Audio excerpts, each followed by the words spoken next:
দেখেন আজকে এমনই নিমকি বানাবে, নিমকি বানাবে, নিমকি আমারে কইছে ওই নিজে বানাইবো, নিজেই বানা, আমি একটু সাহায্য করব না, দেখি ওই কিরকম বানাইতে পারে।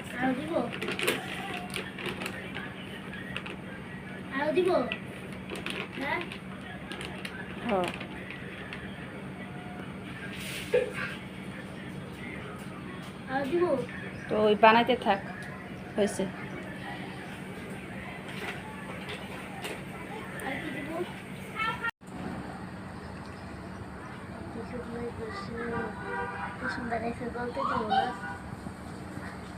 গল্প দিব না বাবু।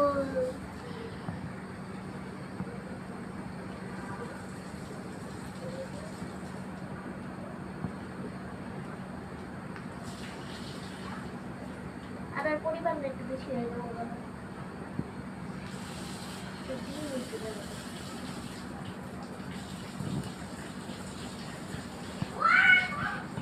আসসালামু আলাইকুম গাইস, কেমন আছেন সবাই? দেখতেছেন আমার মেয়ে পাগলনি কীভাবে রুটি বানাইতেছে, বানাই এখন নিমকি বানাবে। তো গরমের মধ্যে আমারই রান্না করে যাইতে মন চায় না, এটা বানাইতে মন চায় না। আর ওর কতটুকু এনার্জি, ওর নানু ওরে নিমকি বানিয়ে খাওয়াইছে লম্বা লম্বা করে। মানে আমার মা করছে, মাংস পিঠা বানাইছে, তো ওই ইগুলা ওরে আটা এই রুটিগুলা বাজছে, ওগুলো ওরে কাইটা কাইটা ভাজা দিছে। ও তো ওই ভাবছে নিমকি, তে ওরকম করে ভাজবো। তো আমি বলছি যে নিমকিগুলো কোনা কোনা করে কাট না, নানু যেভাবে বানিয়ে দিছে সেইভাবে। এদিক দেখ মাইয়া স্কুল থেকে আয়ানে শুরু করছে বুবুর সাথে পিঠা বানাবে, বুবু কীভাবে পিঠা বানায় ওরকমভাবে নিমকি বানাবে। তো নাজিফারও ইচ্ছা নিতেছে, আমি আবার নাজিফারে একটা কিছু দিলাম যে এটা দিয়ে বৈশা বৈশা বানাও। এখন বুবু বানাইতেছে, হ্যাঁ ওরা তো হাত নাড়ানোড়ি করবার মন চাইতেছে, কিন্তু বুবু তো এটা দিবে না। আর ছোট বেলুন ফিরাটা পাইতেছি না ইয়ামনির। তো ইয়ামনি এরকম লম্বা লম্বা করে কাইটাই তেলের মধ্যে ভাজতে যাচ্ছিল। তো আমি আবার করলাম যে কোনা কোনা করে নিমকি বানাই, তো বানাইতে চাই নাই। তারপর ওই যে কাটতেছিল, আমি একটু দেখে দিলাম, তাও কাটতে চায় না। ওই যে একটু তেসরা হয়েছে এটা নিয়ে কীরকম শুরু করছে। তো আমি বলছি তোর যেমনি বানাইতে মন চাই হেমনি বানা, তুই যখন নিজের হাতে আটা মাখছস।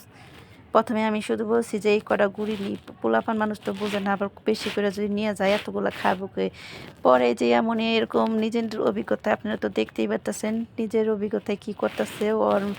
আমি কিছু বললে মেজাজ দেখাইতেছে, তাই আর আমি ওর ধারে কাছে আসি নাই। তোর মতন তুই বানা, আমার মতন আমি রান্না বান্না করি। তো ওই যে এক সাইডে বানাইতেছে, আমার রান্নাঘরে তো কিছু কিছু বানাইতে গেলে তো সবার রান্নাঘরেই অবস্থা খারাপ হয়ে যায়। তো এদিক দিয়ে যে মাইয়া কি নিব ফিরি পাইতেছে না, পরে ওই যে ওদের বাসার টাইলস এটা দিয়া ওইটা দিয়া পিঠা বানাবে। তো ওর মন চাইতেছে, এখন ওই স্কুল থেকে আসছে, এখন ওর বাসায় যাবো না এগুলো না শেষ করে।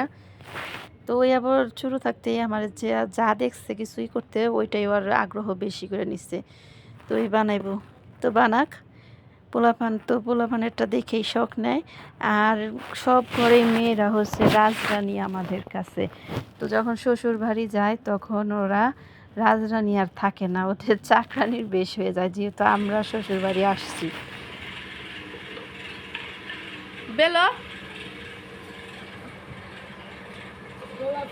ভাঙবই না, এই দুইটা হয়েছে হয়েছে।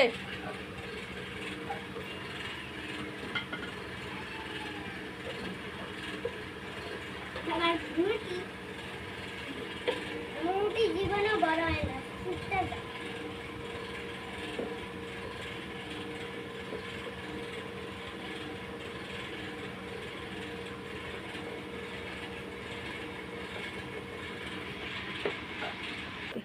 নাজিফা দেখ রুটিটা কত সুন্দর করে বেলছে। এই বুড়ি, কার জন্য রুটি বানাও?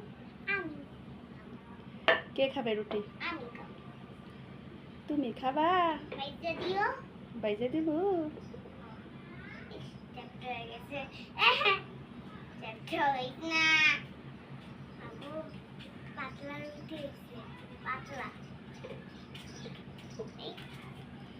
দেখছো আমাদের নাজিফা রুটি বানিয়েছে। তো এমনই কিছু নিমকি বানাইছে, এখন একটু ভাজবে। তো ওই চাইতেছে হালকা ভাজা দিতে, তো আমি আবার বলছি যে হালকা ভাজা দিলে কিন্তু পুঁতে যাব, বেশি দিন থাকবো না, ইনফ্যাক্ট একদিনই থাকবো না। তখন ওই আমার সাথে একটু করছে, পরে আমি কইছি তোর মনের মতন তুই ভাইজা নি। তো এদিক দিয়ে ভাজতেছে নাজিফারে ভাইজা কতগুলা দিয়ে দেব, তাছাড়া নাজিফা যাইব না, কারণ নাজিফার ম্যাম আসবে, ওই এগুলা রাইখা যাইব না। ওর মা তো খবর পাঠাইতেছে, উপর থেকে ডাকতেছে। পরে এমনই নিজের হাতে বাঁচতেছে। অনেকে ওর তামসাগুলা দেখে যে ওই এইটুকু বয়সে এত কিছু কিভাবে গুছিয়ে রাখতে পারে। তো জ্বালানা দিয়ে অনেকেও কি মারতেছে, যেহেতু দেখছে যে নাজিফা যে বানাইছে নাজিফাটা কিন্তু নাজিফার চুলায় দিয়ে দিছে। এটা ওই বানাইবেও খাইবো, এই যে এটা ওই বানাইলো, এই যে নিয়ে যাইতেছে। আবার আমি সাথে কতগুলা দিয়ে দিব। ওই যতগুলা বানাইছে ওইগুলা কিন্তু বাটির মধ্যে ডালছি, আর আমি সাথে কতগুলা দিব এর লেগে কইছি একটু দাঁড়াও, কারণ এগুলো হয়ে নিক তারপরে নাও। কিন্তু এই গরমগুলা দিলে কিন্তু বাটি সহ গরম হয়ে যায়। তারপরও ওর সাথে একজন আছে, ওরে নিয়ে যাবো একটু গিয়া, ওইটাও ছোট্ট একটা মাইয়া। তো এই যে ইয়ামনি বাঁচতেছে, তো ইয়ামনি এতটুকু লাল করতে চায় না, সাদা সাদা করতে চাইছে। আর একটু লাল করলে জিনিসটা মচমচা হবে, যেহেতু ডিম দেওয়া হয়েছে। তো ওই তো বানাই নাই কোনো সময়, তাই বুঝে না, আস্তে আস্তে অভিজ্ঞতা হোক। সমস্ত কিছু নষ্ট করিয়া ফালাইয়া চালাইয়া তারপরে মানুষ শিখে। সবাই তো আর আগে থাকতে শিখে আসে না। তো আজকে আমার মেয়ে একটা জিনিস তৈরি করতেছে, খারাপ হোক ভালো হোক নিজের হাতে বানাইছে, মাশাআল্লাহ অনেক সুন্দর হয়েছে। তো আমারও এতটুকু ধৈর্য লাগতেছে না, আমার গরমের মধ্যে মাথাটা খুবই খারাপ লাগতেছে। তো ওই কীরকম ধৈর্য দিয়ে তারপরে বানাইতেছে, তার চুল আগলা দিয়ে বানাইতেছে। সবাই এমনের জন্য দোয়া করবেন।